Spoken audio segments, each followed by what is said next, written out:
नमस्ते। मैं बार बार जनसंख्या नियंत्रण कानून की मांग क्यों करता हूं? सुप्रीम कोर्ट में मैंने पीआईएल क्यों डाला जनसंख्या नियंत्रण के लिए? इसको समझने के लिए आपको कुछ फैक्ट समझना पड़ेगा।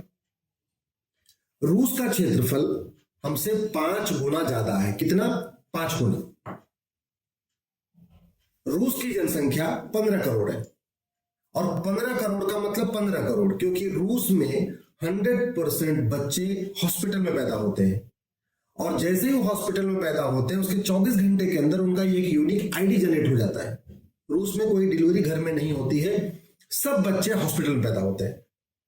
तो 24 घंटे के अंदर सरकार को पता चल जाता है कि कितने बच्चे पैदा हुए, इस समय रूस की कितनी पॉपुलेशन है, ये डेली सरकार को पता चलता रहता है।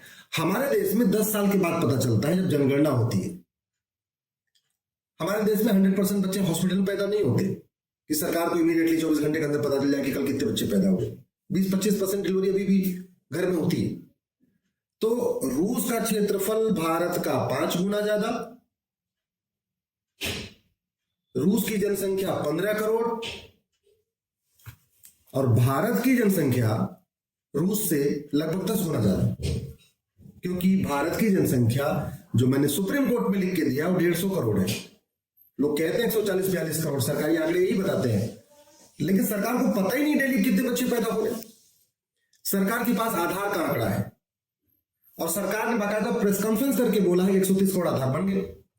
जब 130 करोड़ आधार बन गए, और आधार जिंदा लोगों का बनता है, मरे हुए लोगों का आधार बनता नहीं, तो 130 करोड़ आधार वाले, और आज भी गांव में, देहात में, इवन शहरों में भी 100% लोगों का आधार नहीं है।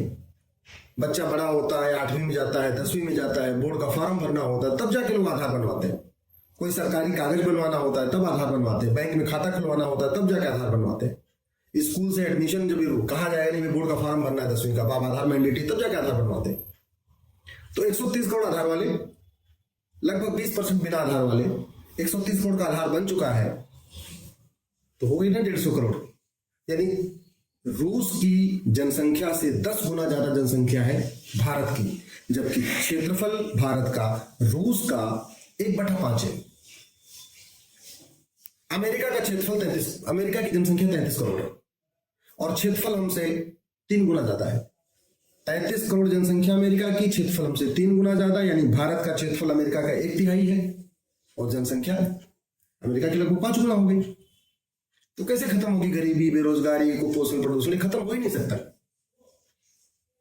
कनाडा, क्षेत्रफल हमसे 3 गुना ज्यादा, अभी जनसंख्या वहां 4 करोड़ भी नहीं है, इसीलिए सब भारत वाले कनाडा भाग रहे हैं, वहां जाके जमीनें खरीद रहे हैं, फार्म हाउस खरीद रहे हैं, 50 बीघे 100 बीघे जमीन खरीद रहे हैं। इसलिए खरीद रहे हैं क्योंकि उसका क्षेत्रफल हमसे 3 गुना ज्यादा है।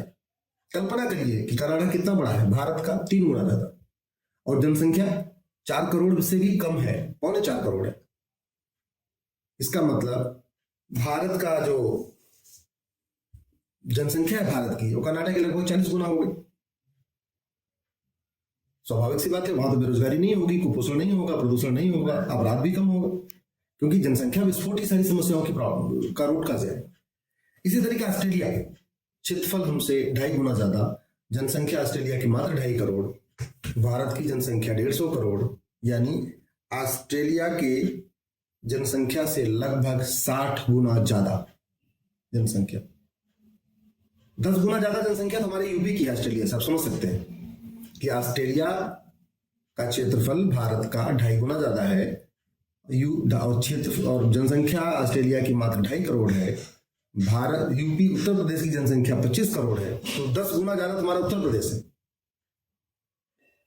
इसी तरीके से चीन, लोग चीन की बात करते हैं, नहीं, चीन की जनसंख्या हमसे ज्यादा है। कैसे ज्यादा हो गई भैया?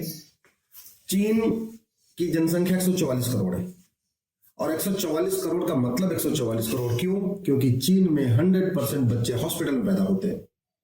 पैदा होने के 24 घंटे के अंदर उनका यूनिक आईडी जनरेट हो जाता है। यानी चीन में कल कितने बच्चे पैदा हुए थे, ये आज सरकार को पता चल जाएगा। भारत में किसी को सरकार को पता चल सकता है क्या? नहीं।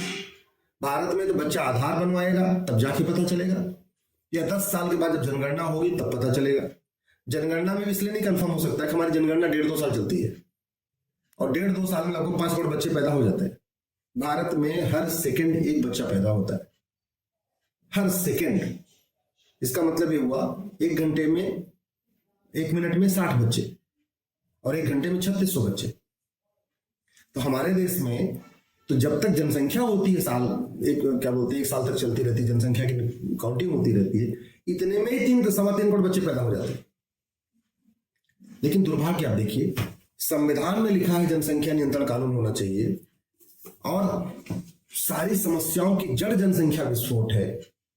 जल जंगल जमीन की समस्या, रोटी कपड़ा मकान की समस्या, गरीबी, भूखमरी, कुपोषण की समस्या, air pollution, water pollution, noise pollution की समस्या, बढ़ते अपराध की समस्या, चोरी लूट झपटमारी की समस्या, मजहबी उन्माद की समस्या, सारी समस्याओं का जो जड़ है वो जनसंख्या विस्फोट है। 80 करोड़ लोगों को मुफ्त में राशन देना पड़ रहा है। आप समझ लीजिए जरा, ये शर्म की बात है या गर्व की बात है?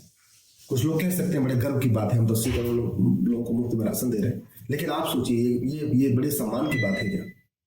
यानी 80 करोड़ लोग गरीब हैं, क्योंकि राशन तो गरीबों को मिलता है।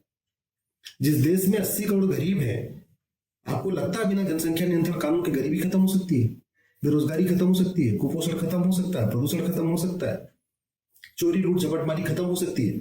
नहीं हो सकती।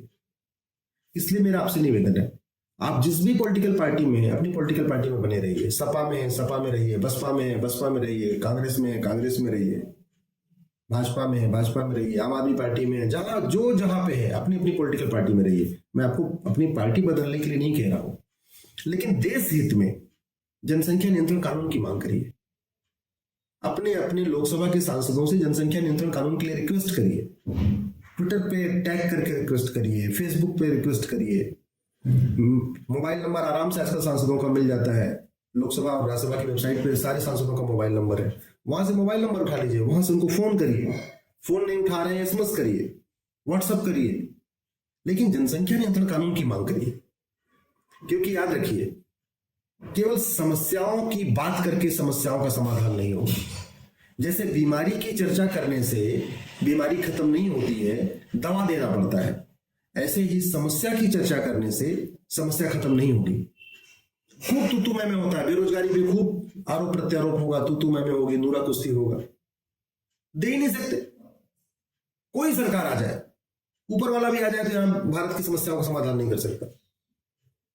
जब तक सरकार 2 करोड़ लोगों को रोजगार देगी ना, तब तक 10 करोड़ बेरोजगार पैदा हो जाएंगे।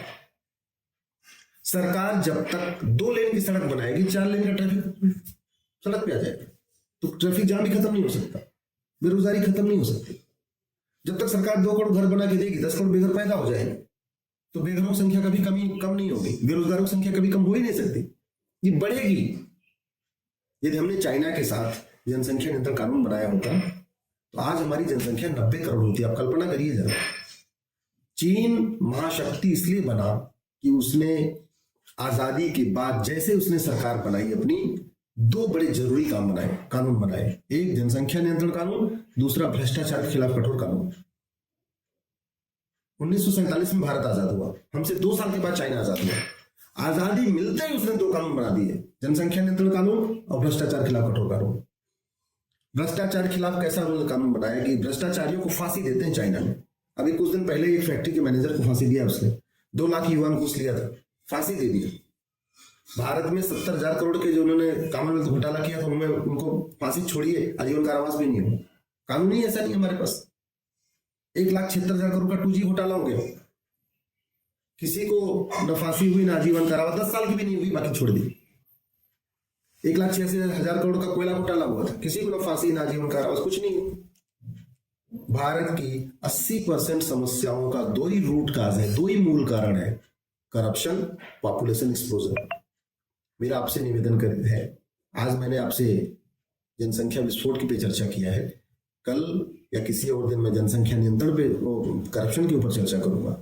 लेकिन यदि आप वास्तव में देशभक्त हैं तो प्लीज जनसंख्या नियंत्रण कानून, कठोर कानून, सिंपल कानून नहीं कि सर हम नौकरी नहीं देंगे, चुनाव नहीं लड़ सकते, इससे बात नहीं बनेगी। जनसंख्या विस्फोट करने वाले को आपको पहले उसका वोटर आईडी वापस लेना पड़ेगा, आधार वापस लेना पड़ेगा, राशन कार्ड वापस लेना पड़ेगा। जो आदमी 3 कर ले उससे आपको यह होगा, जो आदमी 4 कर रहा है, 5 कर रहा है, उसको तो आपको जेल में डालना पड़ेगा। चाइना आज विश्व महाशक्ति है, उसका दो ही कारण है। 1949 में आजाद हुआ, हमसे 2 साल के बाद 1950 में उसने जनसंख्या नियंत्रण कानून बना दिया। आज देखिए विश्व महाशक्ति बन गया। और जनसंख्या नियंत्रण पे ध्यान आज से नहीं, बहुत पहले से दिया जा रहा है। मानव इतिहास में सबसे पहले पॉपुलेशन कंट्रोल पॉलिसी लागू करने वाले भगवान राम है। आपने कभी सोचा कि भगवान राम के 2 ही बच्चे क्यों हुए? लक्ष्मण के 2 ही बच्चे क्यों हुए? भरत के 2 ही बच्चे क्यों? शत्रुघ्न के 2 ही बच्चे क्यों? ऐसे हो सकता है क्या कि राम लक्ष्मण भरत शत्रुघ्न सबके 2 ही 2 हो? उन्होंने पॉपुलेशन कंट्रोल पॉलिसी बनाई थी और जनता को बड़ा क्लियर मैसेज देने के लिए खुद चारों भाइयों ने 2-2 बच्चे किए थे। भगवान राम के पहले तक बहुविवाह होता था। आपने कभी सोचा कि भगवान राम की एक ही पत्नी क्यों, जबकि उस समय तो कई रानियां रखते थे लोग? लक्ष्मण की एक ही पत्नी क्यों? भरत की एक ही पत्नी क्यों? शत्रुघ्न की एक ही पत्नी क्यों? मानव इतिहास में सबसे पहले बहुविवाह रोकने वाले भगवान राम है। मानव इतिहास में सबसे पहले पॉपुलेशन कंट्रोल पॉलिसी बनाने वाले भगवान राम है। मानव इतिहास में सबसे पहले समान शिक्षा लागू करने वाले भगवान राम है। किसी और दिन चर्चा करेंगे आपसे समान शिक्षा पे, उसमें भगवान राम ने क्या किया था अलग से चर्चा करेंगे। मानव इतिहास में सबसे पहले समान नागरिक संहिता बनाने वाले भगवान राम है। और मानव इतिहास में कठोर कानून बनाने वाले सबसे पहले भगवान राम है। तो हम जिस रामराज्य की कल्पना करते हैं वो तभी आएगा जब हम इस संविधान में जो बातें लिखी हुई हैं उसको लागू करें, और जो नहीं लिखी हैं तो ये देखिए हमारे पूर्वजों ने क्या क्या अपनाया था। आज के लिए इतना ही, कल किसी और विषय पर चर्चा करेंगे। मेरा आपसे आग्रह है इस YouTube चैनल को सब्सक्राइब कर लीजिए, बेल आइकन प्रेस कर लीजिए जिससे आपको रेगुलर नोटिफिकेशन मिलता रहे, और जरा अधिक से अधिक सूचना दीजिए, अधिक से अधिक लोगों से शेयर करिए। यहाँ पे जो कुछ नहीं करते, हंसी ठिठोली करने वाले, मतलब जबरदस्ती का बस बातें करने वाले, उनके भी 2 लाख 3 लाख 10 लाख सब्सक्राइबर हो चुके हैं। मैं आपसे जरूरी बात करता हूँ, जो संविधान की बात करता हूँ। तो आपसे आग्रह है, अगर आपको अच्छा लगे, ये विषय अच्छा लगे, खुद भी इस चैनल को सब्सक्राइब कर लीजिए, अपने फ्रेंड्स को भी कहिए सब्सक्राइब करें, और इस वीडियो को अधिक से अधिक शेयर करिए। अपने सांसदों को टैग करके उनको ट्वीट जरूर करिएगा। धन्यवाद, आभार।